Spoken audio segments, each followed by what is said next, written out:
Ladies and gentlemen, this is indeed one of the greatest miracle rescues in the history of Mount Everest. But at the same time, it's also a story about ethics in mountaineering. When is it okay to leave someone behind? And to what length should someone go to save a person in need? This is the Lincoln Hall story, a story you won't soon forget. And in this video, we'll talk to Dan Mazur. He was the first person to encounter Lincoln Hall the morning after he was left behind. Mount Everest has seen countless stories of triumph and tragedy, but few compare to the miraculous survival of Lincoln Hall in 2006. Left for dead, high in the death zone, Hall's endurance and the selfless actions of others defied all odds. Today, I'll guide you through this extraordinary series of events and tell you about the miraculous survival of Lincoln Hall in a year when many were not so fortunate. This is the same year that David Sharp lost his life, and reportedly many people walked by him as he lay there. And we'll talk to the first person to see Lincoln Hall the following morning after spending an entire night out in the death zone after having been left for dead, and how a small group brought Lincoln Hall back from the brink. Lincoln Hall's 2006 survival on Mount Everest is not only a miraculous story of survival, but it's also one of moral complexity. When does a team determine that someone is too sick to survive? We'll get a little bit into that today. We'll explore the timeline of his climb and the factors that saved his life. On May 25th, 2006, Lincoln Hall, a 50-year-old Australian mountaineer with a great deal of experience going back many years, achieved his dream of reaching the summit of Mount Everest. It was a hard-won victory, but it came at significant cost. During the descent, after successfully summiting, Hall began showing symptoms of severe altitude sickness, very likely high-altitude cerebral edema, which leads to confusion and complete disorientation, lack of balance, and total exhaustion. By the time he reached about 8,700 meters in altitude, still upon the northeast ridge, his condition had deteriorated to the point that he could no longer move. After hours of effort, Hall's Sherpa guides were unable to get him down the mountain, and at 7:20 p.m. they made the decision to leave Lincoln Hall behind, believing that he was beyond saving. Alone and without supplemental oxygen, and temperatures plummeting to a bitter cold, Lincoln Hall was left to face the night in one of the harshest environments on Earth. It seemed absolute that he would not survive. But against all odds, Lincoln Hall defied the mountain. Through a combination of resilience, sheer luck, and favorable weather, he managed to survive through the night. Let's take a quick look at Lincoln Hall and find out who he was. Lincoln Hall was an experienced Australian mountaineer with a deep connection to high-altitude climbing. Before the 2006 Everest expedition, he participated in Australia's first successful Everest expedition in 1984, during which he reached the South Summit, but he turned around and decided not to continue to the true summit, knowing that if he had continued, he would have lost his life. He was also an accomplished writer and a key figure in promoting mountaineering in Australia. Hall was also one of the founding members of the Australian Himalayan Foundation in 2002, an organization that's established to support education, healthcare, environmental sustainability. Hall had a deep connection to the Himalayas and the Khumbu region, and he was also committed to the welfare of the Sherpa community of the Khumbu, the Everest region. His work with the foundation showed that he was devoted not only to the mountain environment, but to the communities that supported the climbers who went there in search of adventure. The following morning, just as the sun was rising, Dan Mazur, a Himalayan guide who was there with two clients and a Sherpa, saw something bright yellow up ahead that looked to him like a tent, and he was shocked to find out that it was Lincoln Hall alive. Indeed, against all odds, Lincoln Hall had in fact survived. He lived to see the sunrise, and while he was communicative with Dan Mazur and the other climbers on his team, Mazur knew that he was in dire condition, and to leave him behind would mean certain death for Lincoln Hall. If I could just jump in really quickly, if you're enjoying this video, would you take a moment and click the subscribe button and be sure to hit the bell icon so you'll be notified every time a new video comes out. It would mean a lot to the channel if you did so. And also take a look at the members section where you can get access to exclusive content and videos and live events.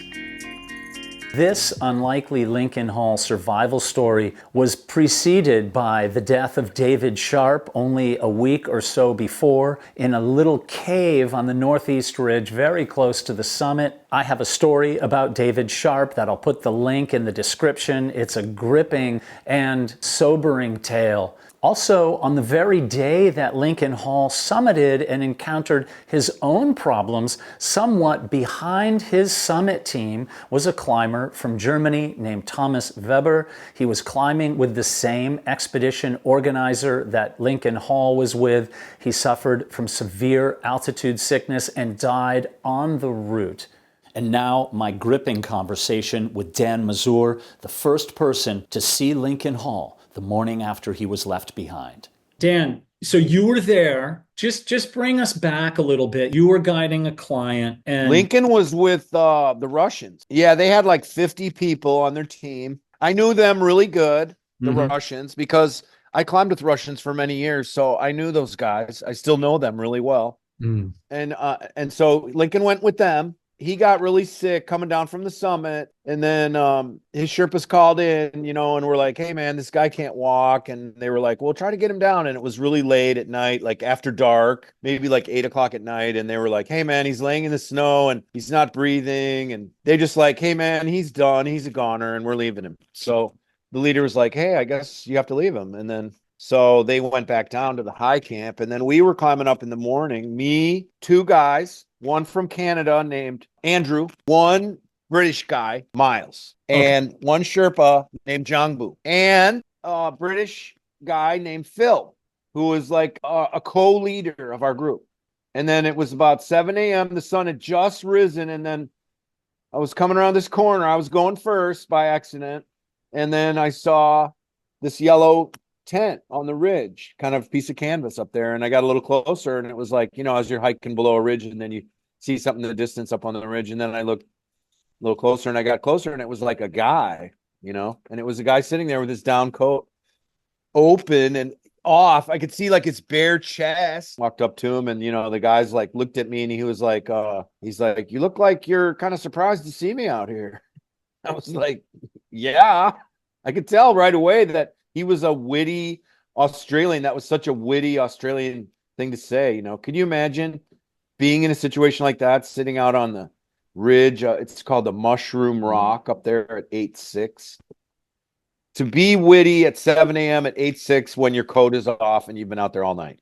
The guy was witty. He's like, you look like you're surprised to see me. And then I started talking to him. I was like, hell yeah. I was kind of like looking at him like, I was like, yeah, I'm surprised. And then I thought, okay, I'm going to start testing him right now to see how delirious this guy really is.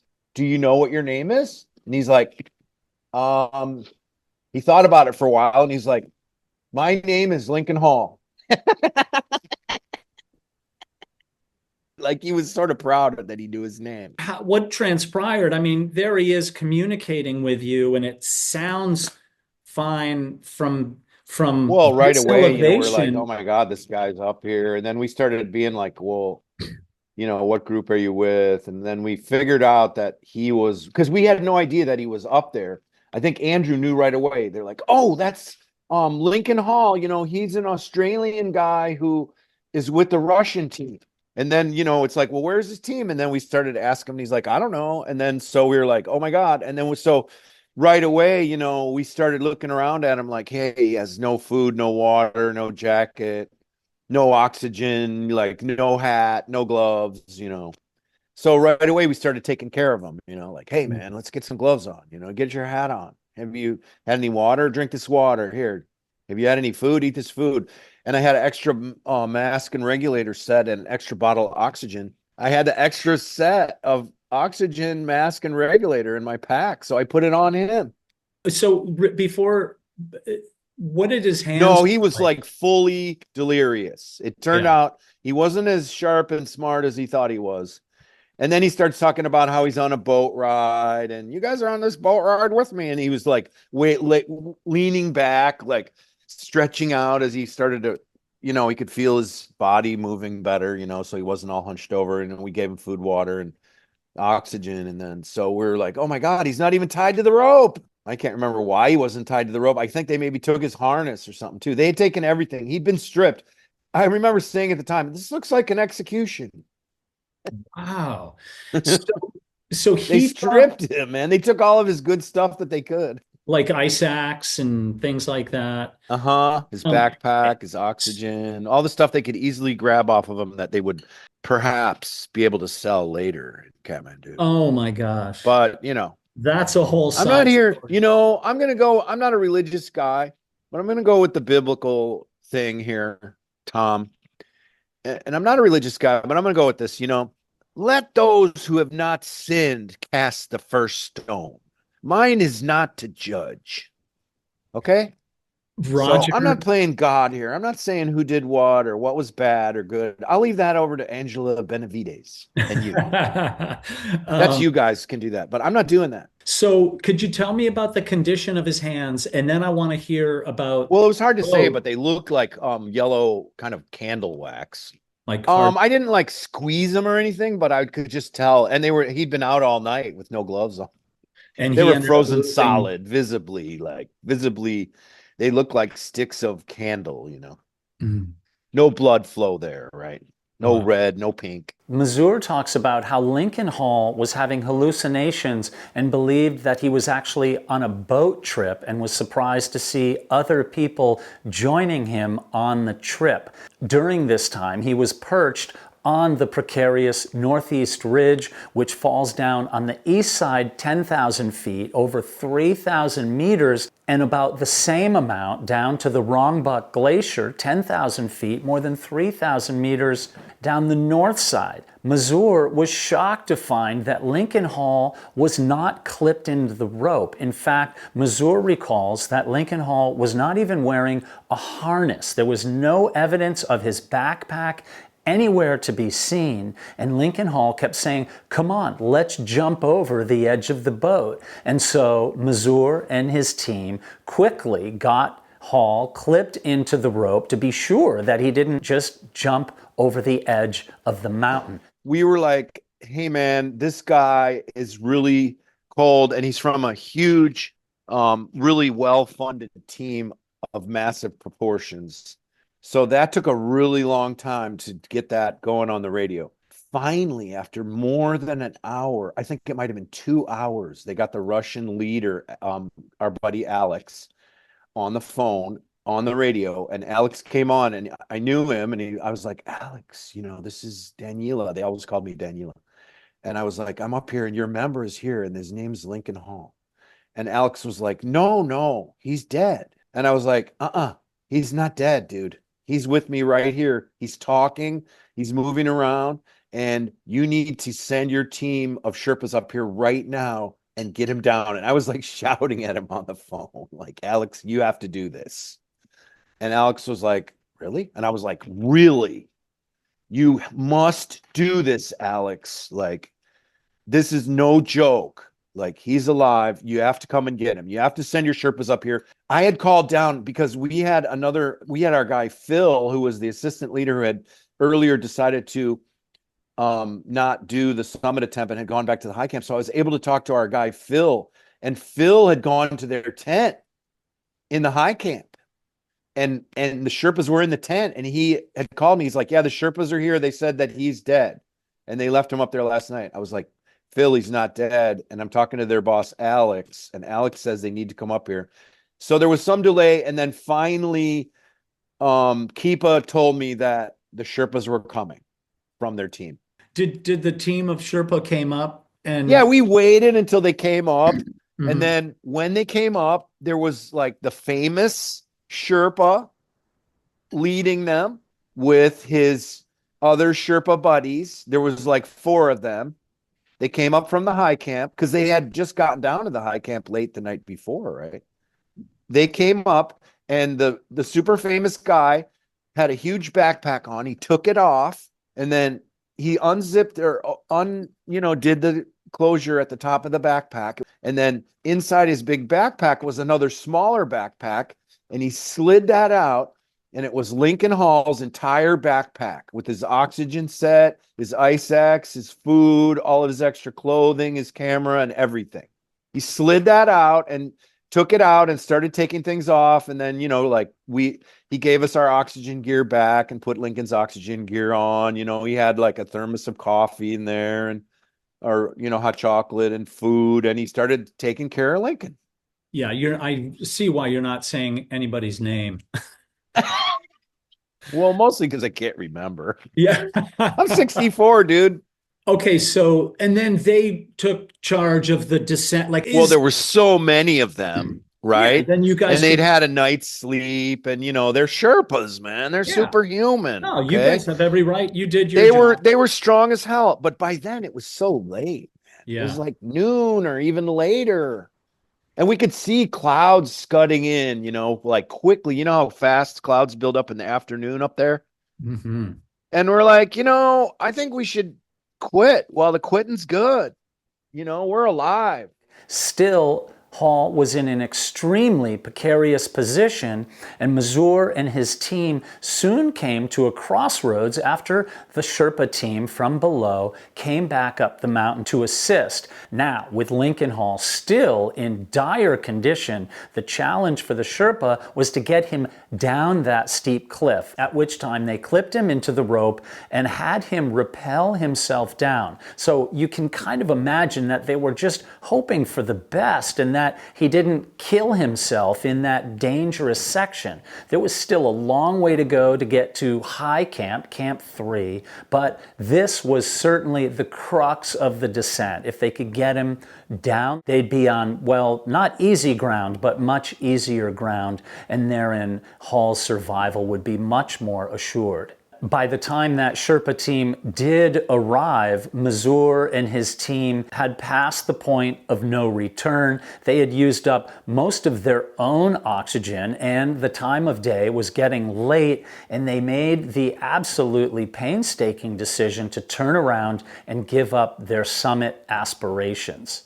One of the most gut-wrenching elements of this story is that Lincoln Hall's wife, Barbara, had been called by the team to let her and his 2 twin sons know that Hall had summited the mountain. And she even said in this brilliant documentary interview that she didn't really want to know when he was on the summit because then the waiting game begins. And it was a few hours later that Barbara received a phone call, and the moment she heard the phone ring, she had a terrible feeling in her heart, and she was notified that her husband had in fact died. In Miracle on Everest, produced by colleague Jennifer Pedum, she chronicles the extraordinary survival and also goes into detail about the reaction of Lincoln Hall's family, not only after they learned of his death, but after the twins, in fact, learned